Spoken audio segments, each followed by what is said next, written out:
Aos Romanos, capítulo 1, ou capítulo 8, verso 1 em diante, teríamos alguns versos desta carta de fundamental importância para a estruturação da fé, o relacionamento com Deus.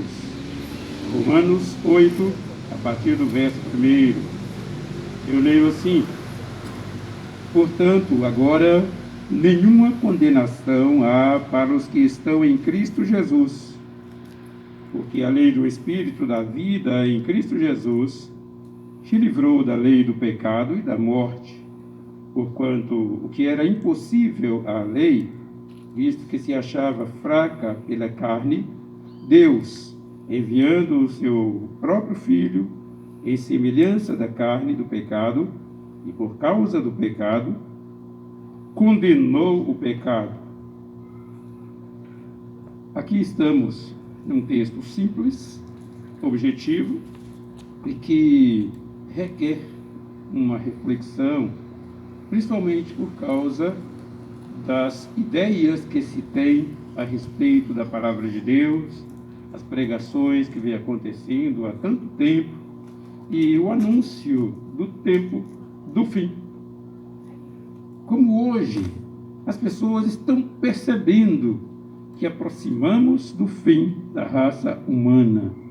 Todos percebem que não há paz e segurança.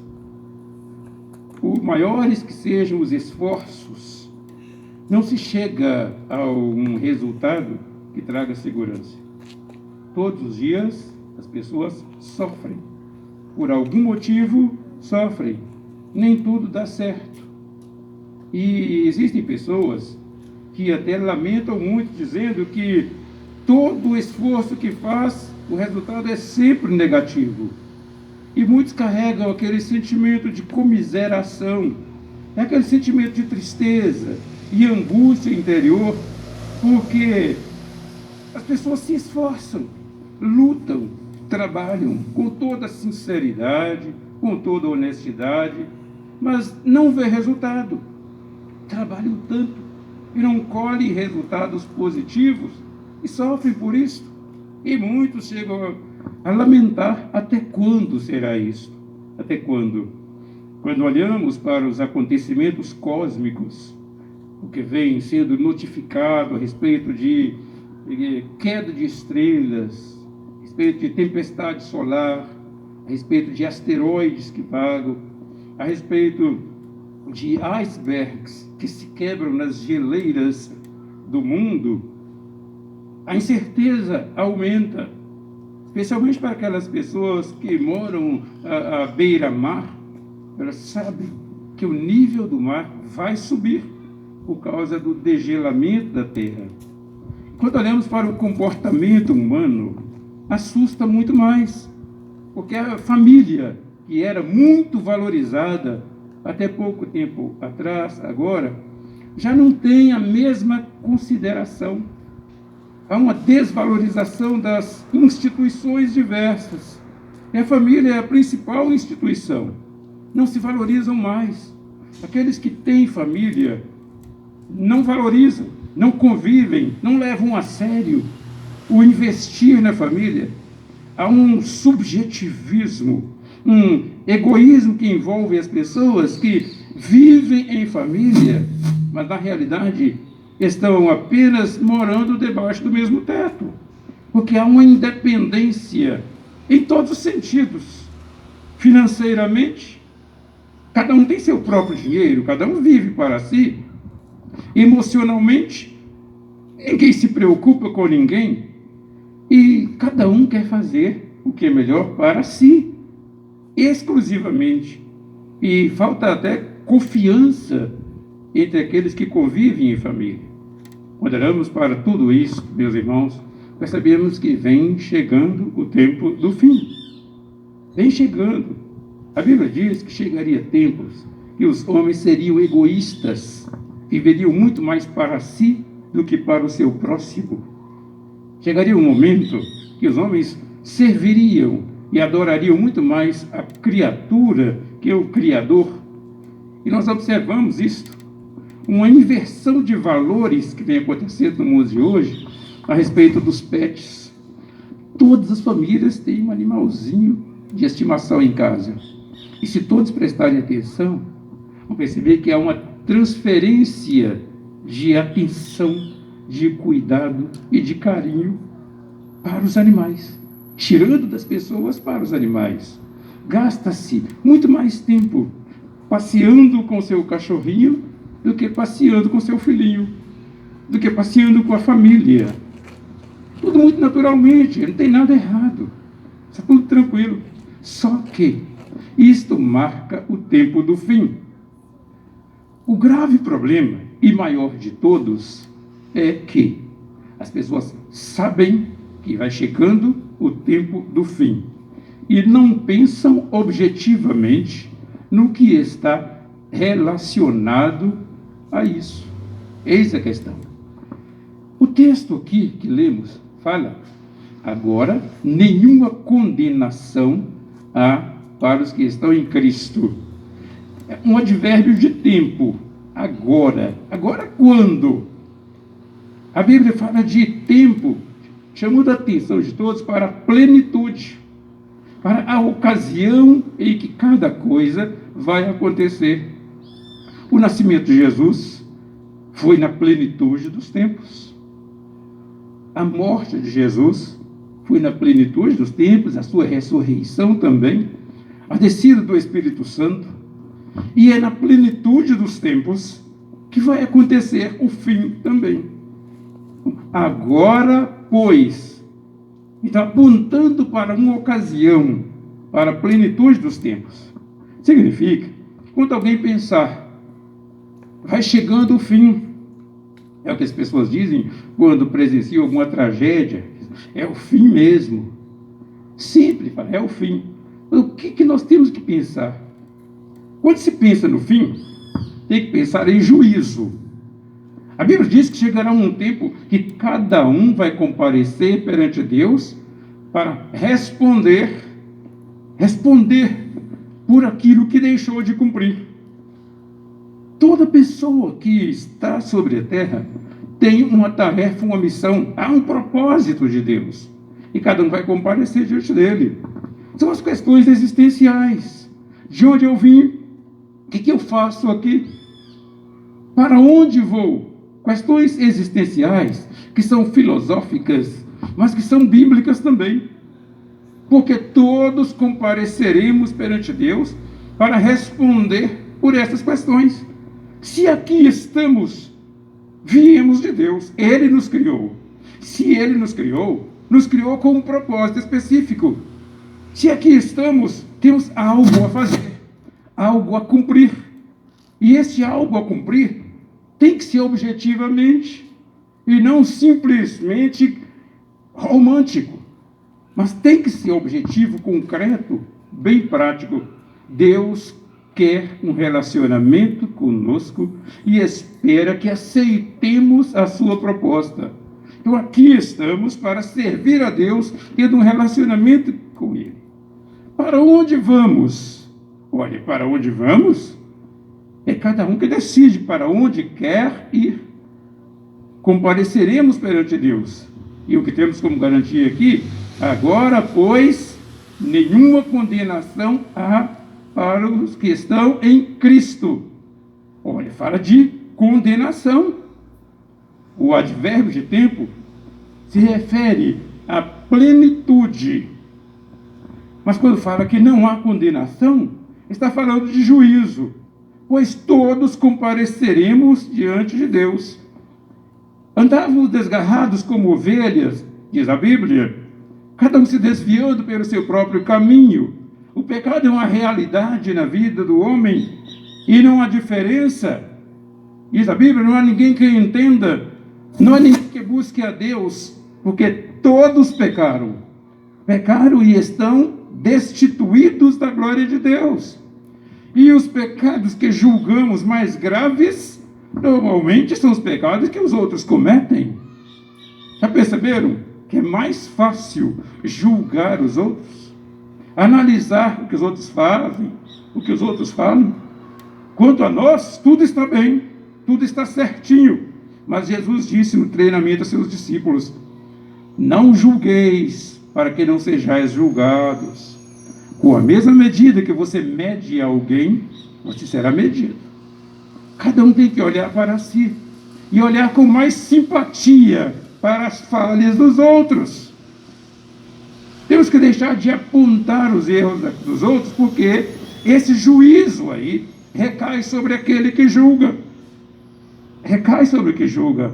Desta maneira, o pecado é uma realidade, e o pecado que julgamos mais grave, encontramos nos outros, mas os nossos mínimos pecados nos separam de Deus.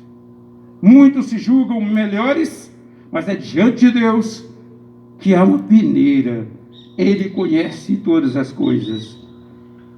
Certa vez ele falava aos religiosos que se julgavam santos, puros, melhores, e ele disse: olha, vocês estão se esforçando com sacrifícios religiosos, estão se esquecendo da justiça, estão se esquecendo de coisas essenciais.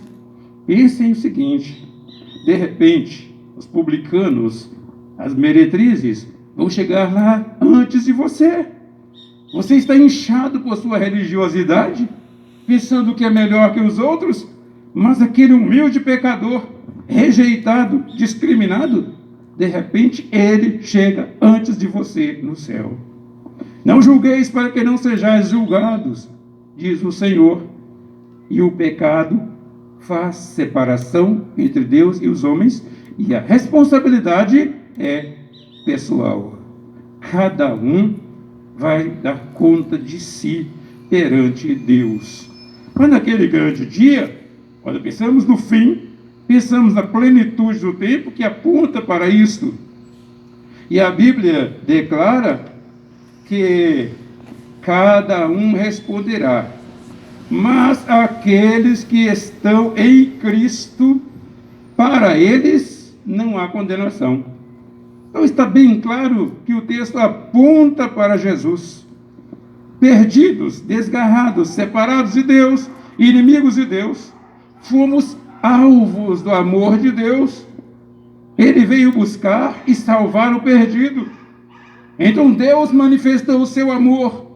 E a prova do amor de Deus está no fato de Cristo ter morrido por nós, mesmo sendo nós pecadores.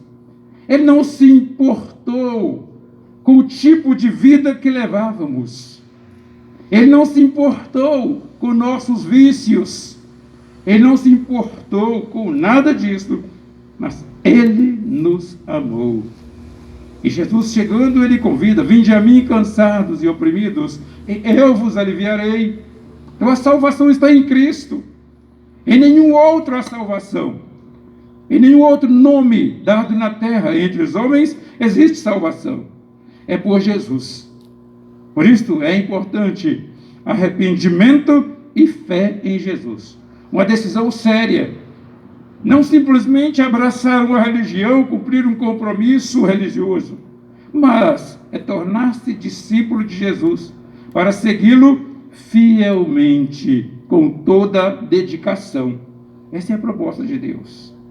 E a Bíblia declara que continuamos sendo pecadores, mas é o sangue de Jesus Cristo que nos purifica os pecados.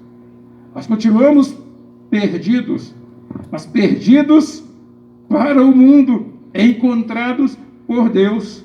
E a Bíblia declara que Ele tornou-se o nosso advogado. Então, a culpa pelos pecados que cometemos depois de começar a seguir a Jesus, agora recai sobre Ele. Ele intercede por nós. É o nosso advogado. Continuamos pecadores, mas temos um advogado. Essa é a diferença. Ele intercede por nós. Todos compareceremos perante Deus, mas nós chegaremos lá com um advogado poderoso o suficiente para nos justificar. Quando pensamos em fim, pensamos em juízo, em julgamento, em condenação. Mas quando temos um advogado, estamos seguros, estamos salvos. A lei aponta os erros. A lei declara o que é certo e o que é errado. E por maior que seja o esforço das pessoas em cumprir a lei, tais esforços são insuficientes para justificação perante Deus. Pois por isto veio Jesus, para garantir salvação. Nenhuma condenação há para os que estão em Cristo, diz a Bíblia. Nenhuma. É decisão de cada um.